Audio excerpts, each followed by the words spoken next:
That was amazing. I just the joy on his face when you guys were all together in the same Yeah, room was just it was beyond anything, you know. It's like for me, I was thinking, you know, he got his heaven right then and there yeah, because I agree. that Well, and you know, Jennifer, as a hospice counselor, I've taken over 60 people through the actual dying process, been there yeah. in the moment of death with over 90% of them.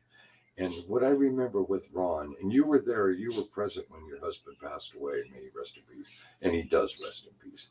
I had reflection in that final 4 months, remembering Ron and I and the Boy Scouts together, remembering Mm. one time when him and I got in a fight, and boy, we just so hated that we got in an argument, and we made up the very next day because we were brothers that were never like that.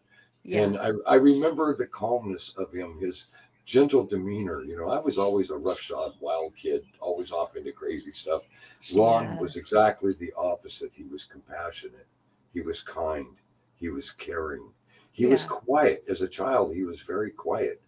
And I Yes. remember when we would go to Camp 7H, the summer camps, we went to two, maybe three of them together, which was Merit Badge Camp and the Boy Scouts.